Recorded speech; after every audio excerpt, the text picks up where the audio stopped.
এপিসোডের শুরুতেই আমরা দহি আর গনকে দেখতে পাই। দহি গনকে বলে একটা ক্রিসমাস ট্রি কেনার জন্য, কিন্তু গন বলে এটার আর প্রয়োজন হবে না, আমি হয়তোবা তোমার সাথে এই ক্রিসমাস কাটাতে পারবো না।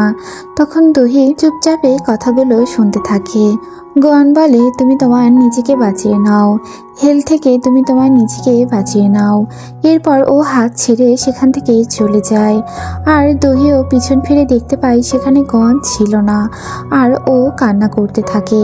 আর তখনই সেখানে অনেক লাইট জ্বলে ওঠে। এরপর আমরা দহিকে দেখি। এইভাবে বেশ কিছুদিন কেটে যায়।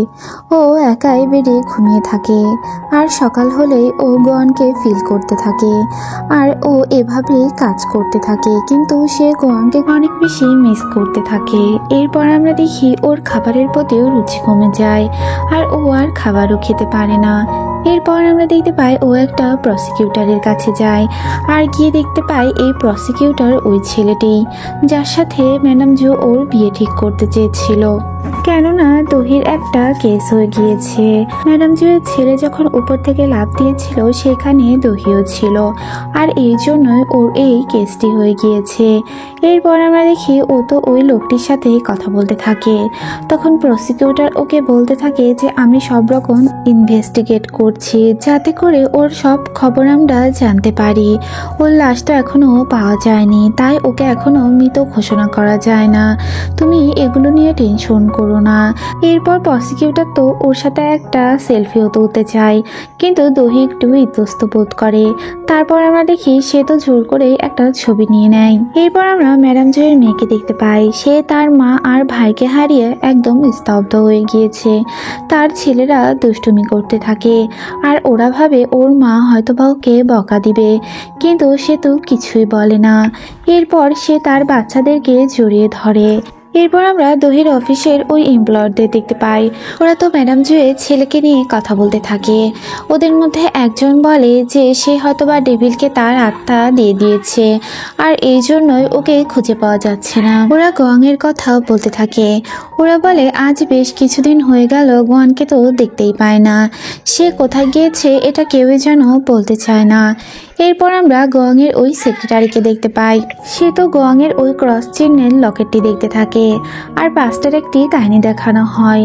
গোয়ান ওর থেকে বিদায় নিয়ে যাচ্ছিল, আর তখন একটা নেম প্লেট ওকে দিয়ে যায়, আর বলে এখন থেকে এই কোম্পানি তুমি সামলাবে।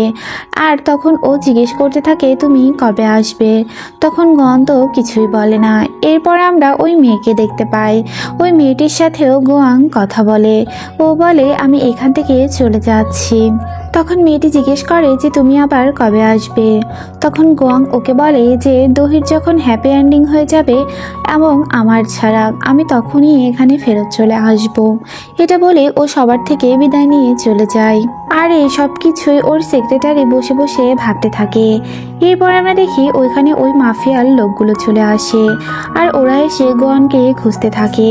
ওরা সাথে একটি কার্ডও নিয়ে আসে। ওরা সবাই মিলে একটা রেস্টুরেন্ট খুলেছে, আর এটা গোয়াংয়ের বুদ্ধিতে ওরা করেছে। এই জন্য ওরা গোয়াংকে ধন্যবাদ দিতে এসেছে। কিন্তু ওর সেক্রেটারি তো বলে এইখানে গোয়াং আর নেই, আর সে কবে আসবে ও বলতে পারে না। এগুলো শুনে ওই মাফিয়ার ছেলেগুলো কাঁদতে কাঁদতে সেখান থেকে চলে যায়। এরপর আমরা দহির সেক্রেটারিকে দেখতে পাই। সে তো দহির কাছে যায়, আর গিয়ে বলে যে চলো আমরা বাইরে খেতে যাই। উনি দহিকে নিয়ে অনেক বেশি টেনশন করতে থাকে, কিন্তু দহি তো বলে আমি খাবার খাবো না, আমার কিছুই খেতে ভালো লাগে না। এরপর আমরা দেখি যে উনি বের হয়ে আসে, আর দহিকে বাইরে থেকে দেখতে থাকে। এরপর দেখি যে ম্যাডাম জুয়ের ভাতিজি চলে আসে।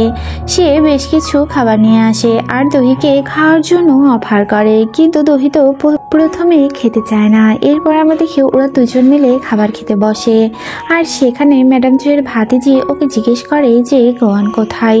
তখন ও বলে যে গোয়াংয়ের সাথে আমার একটা কন্ট্যাক্ট ছিল, যে আমার বিপদের সময় ও আমার পাশে থাকবে, আর ওর ওই ট্যাটুটি ওর হাতে চলে গেলে এই কন্ট্যাক্টটি শেষ হয়ে যাবে। এরকমটাই হয়ে গিয়েছে, তাই ও এখান থেকে চলে গিয়েছে। এরপর আমরা দহি আর গোয়াংয়ের সেক্রেটারিদের দেখতে পাই। ওরা তো দুজন বসে খাবার খাচ্ছিল। তখন উনি বলে যে দহির জন্য আমার অনেক বেশি টেনশন হয়, ও একদম খাবার খাওয়া ছেড়ে দিয়েছে। তখন ওই লোকটি বলে এরকমটাই হয়, ওদের মধ্যে মধ্যে ব্রেকআপ হয়ে গিয়েছে, এই জন্যই হয়তোবা ওর আর খাবার খেতে ইচ্ছে হয় না, কিন্তু আমি তোমার অনেক বেশি টেক কেয়ার করতে চাই। এটা বলে উনি তো খাবার খাইয়ে দিতে যাচ্ছিল, তখনই দহির ওই এমপ্লয়ারগুলো সেখানে চলে আসে। আর এটা বুঝতে পেরে গোয়াংয়ের সেক্রেটারি সেখান থেকে পালিয়ে যায়। এরপর আমরা আবারও ম্যাডাম জুয়ের ভাতিজিকে দেখি। উনি তো দহিকে বলতে থাকে যে আমি এখন বুঝতে পেরেছি যে ম্যাডাম জু কেন তোমায় এত বেশি ভালোবাসতো। আমি একদিন ওনার কাছে তোমার কাজগুলো নিয়ে গিয়েছিলাম আর জিজ্ঞেস করেছিলাম আপনি কেন ওকে এত বেশি ভালোবাসেন। তখন তিনি বলেছিল এটা তো আমার প্ল্যানে ছিল না, আমি কখনোই ওকে এত বেশি ভালোবাসতে চাইনি, কিন্তু দহি এমন একটা মেয়ে, ওকে ভালো না বেসে থাকা যায় না। এরপর আমরা ওই মাফিয়া ছেলেগুলোকে দেখতে পাই। ওরা তো রেস্টুরেন্টে বসে থাকে, কিন্তু সেখানে কোনো কাস্টমারই আসে না। সেখানে অনেক বেশি বৃষ্টি হতে থাকে। একটা কাস্টমার সেখানে আসে আর ওরা এমন বিহেভ করতে থাকে, এটা দেখে ওই কাস্টমার সেখান থেকে পালিয়ে যায়। এরপর আমরা ম্যাডাম জয়ের ছেলের বউকে দেখতে পাই। সে তো টিভিতে নিউজ দেখতে পাই, তার হাজবেন্ডেরই এই নিউজটি সেখানে হচ্ছিল। এরপর আমরা ম্যাডাম জয়ের ছেলেকে দেখি। সেটা একটা পুরাতন বিল্ডিংয়ে থাকে আর সেখানে বেশ কিছু লোক থাকে আর আগুনের কাছে সে বসে থাকে। এরপর আমরা দহিকে দেখি। দহি তো বাইরে বৃষ্টি দেখতে থাকে আর তখনই ওর গঙের কথা মনে হয়ে যায়। ও তো বাসায় ফিরে আসে আর সেখানে সেই ও ঘুমিয়ে পড়ে। আর তখন আমরা সেখানে গংকে দেখতে পাই। গং তো ওর কাছে দেয় আর ওর মাথায় হাত বুলিয়ে দেয়। পরদিন সকালবেলায় দহি দেখতে পাই সে বেডে ঘুমিয়ে আছে আর এরপর ও বালিশে হাত দেয় আর বেডে হাত দিয়ে ও সেখানে গরম অনুভব করতে থাকে, অর্থাৎ এখানে আগে হয়তো বা কেউ ঘুমিয়েছিল। এরপর ও বের হয়ে আসে আর গঙের নাম ধরে ডাকতে থাকে, কিন্তু সেখানে তো আর গং ছিল না। এরপর আমরা দহিকে দেখি আমেরিকান কোম্পানির সাথে সে একটা ডিল করে, সে আমেরিকাতে তার কোম্পানি এক্সপ্লোর করবে। এরপর ওরা সবাই অনেক বেশি এনজয় করে আর ওরা একটা বাড়িও যায়, সেখানে ওরা অনেক ড্রিঙ্কস করে আর এরপর দহি অনেক বেশি ড্রাঙ্ক হয়ে যায়। ওরা সবাই বাইরে বের হয়ে আসে। ওর সেক্রেটারি বলে আমি তোমায় পৌঁছে দিয়ে আসি, কিন্তু দহি বলে আমি আগে থেকে একটা ট্যাব বুক করে রেখেছি। এরপর ও ট্যাক্সিতে করে ওর বাসায় চলে আসে। সেখানে এসে ও দেখতে পায় যে লাইটগুলো বন্ধ ছিল আর ও এক তুড়িতেই ওগুলো জ্বালানোর চেষ্টা করছিল, কিন্তু এগুলো তো জ্বলছিল না। আর এরপর ও নিচে পড়ে যায় আর পড়ে গিয়ে ও আঘাত পায়। এরপর আমরা দেখি সত্যি সেখানে কিছুক্ষণ পর লাইট জ্বলে ওঠে। ও এটা দেখে বেশ খুশি হয়ে যায়। এরপর আমরা দেখতে পাই ও আবারও গিয়ে সোফাতেই ঘুমিয়ে পড়ে আর সেখানে গোয়ান চলে আসে আর ওর কাছে যায়, গিয়ে ওকে বেডে শুয়ে দেয়। আর এরপরে ও তো দহিকে টাচ করতে থাকে আর ওর হাতটি ধরে ওর পাশেই শুয়ে পড়ে। দহিও শক্ত করে ওর হাতটি চেপে ধরে, কিন্তু ও তো বুঝতে পারে না। এরপর আমরা দেখি পরদিন সকালে সেম ও বুঝতে পারে যে এখানে কেউ একজন ছিল আর ও বুঝতে পারে না কিভাবে ও প্রতিদিন বেডে চলে আসে। ও দেখতে পায় রাতে ও পায়ে ব্যথা পেয়েছিল, ওটাও ঠিক হয়ে গিয়েছে। ও তখন বুঝতে পারে যে ওর আশেপাশে গোয়ান আছে। এরপর আমরা দেখি ও তো ওর সেক্রেটারির কাছে এই কথাগুলো বলে। ওর সেক্রেটারি তখন বলে তোমার ব্রেকআপ হয়ে গিয়েছে, এই জন্যই তোমার এমন মনে হয়, আসলে এগুলো কিছুই হয় না। দহি তো রাত জেগে কাজ করতে থাকে। ওর সেক্রেটারি এসে বলে যে আমি তোমার বাসায় পৌঁছে দিয়ে আসি, কিন্তু দহি বলে আমি বাসায় ফেরত যেতে চাই না, আমি এখানেই কাজ করব। তখন তার সেক্রেটারি বলে যে আমার যখন ডিভোর্স হয়ে গিয়েছিল আমিও এরকমই করতাম, কাজের মধ্যে ডুবে গিয়েছিলাম, কিন্তু এতে করে কোনো লাভ হয় না। এই কথা বলে তার সেক্রেটারি তো সেখান থেকে চলে যায়। এরপর দহি তো সোজা গোয়াংয়ের ওই অফিসে চলে যায়। দহি সেক্রেটারি তো নিচে নামে আর নেমে দেখতে পারে তার লাভার তো সেখানে হাজির হয়ে গিয়েছে। সে এটা দেখে অনেক বেশি খুশি হয় আর ওরা দুজন ডেটে বের হয়ে যায়। এরপরে আমরা দেখি দহি তো গোয়াংয়ের অফিসে ঢুকে আর সবকিছু ও দেখতে থাকে যে গোয়াং এখানেই থাকতো। ও মাই ডেমন বইটি খুলে আর সেটা পড়তে থাকে। তার মধ্যে একটা ছবি পড়ে যায়। ও দেখতে পায় ওদের ফার্স্ট কিসের সেই ছবিটি। গোয়াংয়ের সাথে কাটানো ওর সেই কথাগুলো সব মনে হতে থাকে। এরপর আমরা দেখি সেখানে গোয়াংয়ের সেক্রেটারি চলে আসে আর এসে বলে, তুমি কখন এসেছো এখানে? দোহি বলে, আমি আর কোথায় যেতাম, এইখানেই আমার গোয়াং থাকতো আর ওর সব স্মৃতি এখানে আছে। এটা বলতে বলতে দোহিটা অনেক কান্না করতে থাকে। এরপর আমরা দেখি যে গোয়াংয়ের সেক্রেটারি তো ওকে ওই ক্রস চেনের লকেটটি দেয় আর বলে, এটা তোমার কাছে রাখো, এটা তোমারই প্রয়োজন। এরপর আমরা দেখি দোহি ওইটা নিয়ে তো বাসায় চলে আসে আর এরপর ও ওইটা গলাতে নেয় আর ঘুমিয়ে পড়ে। আর তখনই ও স্বপ্ন দেখতে থাকে, যেটা আমরা গঙের চোখে দেখেছিলাম, কিন্তু এবার তো আমরা দহির চোখে দেখতে পাই। দহির সাথে কি কি ঘটেছিল ও ওইগুলো স্বপ্নে দেখতে থাকে।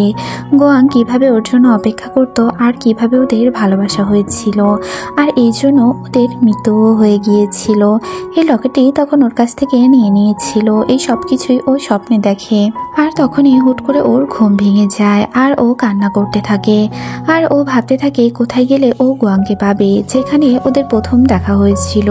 আর এই জন্য ও গাড়িতে বেরিয়ে পড়ে। ও গাড়িতে উঠে দেখতে পায় পাশের সিটে একটা বন্দুক রাখা আছে আর তখনই পিছন থেকে কেউ একজন ওর মুখ বেঁধে ফেলে আর এটা হচ্ছে ম্যাডাম জুয়ের ছেলে থাকে। এরপর আমরা দেখি ওর হাত পা বেঁধে তো একটা বিল্ডিং এ নিয়ে যাওয়া হয় আর এরপর ওর জ্ঞান ফিরে আসে। ও দেখতে পায় ম্যাডাম জুয়ের ছেলে তো ওর সামনে আসে, যার মুখ অর্ধেক পোড়া ছিল। দহি তো ওকে দেখে চিনে ফেলে আর বলে, তুমি এখনো বেঁচে আছো, আমি জানতাম তুমি মারা যাওনি। তখন ওই লোকটি বলে, তোমাদের শেষ না করে কিভাবে আমি মারা যেতাম। এরপরে ও বলতে থাকে, তোমার হাজবেন্ডকে ডাক দাও, তোমার ডিমন হাজবেন্ড কোথায় আছে, তাকে তাড়াতাড়ি এখানে আসতে বলো। দহি বলে, ওর সাথে আমার আর দেখা হয়নি, ও আমাকে ছেড়ে দিয়েছে, আমাকে ছেড়ে ও দূরে কোথাও চলে গিয়েছে। তখন সে বলে যে তুমি বিপদে পড়লে অবশ্যই তোমার ডিমন হাজবেন্ড চলে আসবে। আর তখনই সে ছুরি দিয়ে দহির পায়ে আঘাত করে। ম্যাডাম জুয়ের ছেলে তো ওই দিন ছাদ থেকে লাফ দিয়েছিল, কিন্তু এরপরেও সে নিচে পড়েনি, সে একটা বিল্ডিং এ নেমে পড়ে আর এরপর ওই পুরাতন বিল্ডিং এ যায় আর সেখানে যাওয়ার পরে আগুন দিয়ে নিজের মুখ পুড়িয়ে ফেলে, যাতে করে কেউ ওনাকে চিনতে না পারে। এরপর আমরা দেখি সে দহিকে আবারও আঘাত করতে যায় আর তখনই সেখানে আমাদের গন চলে আসে। গোয়ান তো তার ম্যাজিক দিয়ে এটা আটকে ফেলে আর এতে করে সে আর দহিকে আঘাত করতে পারে না। এরপর আমরা দেখতে পাই গোয়ান তো ম্যাডাম জুয়ের ছেলের গায়ের উপরে একটা বড় টুকরো দেয়াল উপর থেকে ফেলতে চাচ্ছিল, কিন্তু দহি এটা আটকানোর জন্য ওর কাছে চলে যায়, কিন্তু এরপরেও ডিমন এরকমটাই করে। এরপর আমরা দেখি দহি বারবার বলতে থাকে, তুমি এরকমটা করো না, তাহলে তুমি গায়েব হয়ে যাবে। এরপর আমরা দেখি যে আমাদের গোয়ান তো ওটা ওইখান থেকে সরিয়ে দেয় আর সে দহিকে জড়িয়ে ধরে। সে বলতে থাকে, দহি আমি তোমাকে অনেক বেশি মিস করেছি। আর দহিও বলে, আমি তোমায় অনেক বেশি মিস করেছি। ম্যাডাম জুয়ের ছেলে তো এই সুযোগে বড় একটা পিস্তল নিয়ে আসে আর সে গনের দিকে গুলি করতে চায়, কিন্তু আমাদের দহি তো তার সামনে এসে দাঁড়ায় আর গুলিটি ওর গায়ে লাগে আর তখনই গন ওকে জড়িয়ে ধরে আর ম্যাডাম জুয়ের ছেলের উপরে আঘাত করে। গন দহিকে ধরে কাঁদতে থাকে আর বলতে থাকে, আমি তোমার জন্য সব করতে পারি।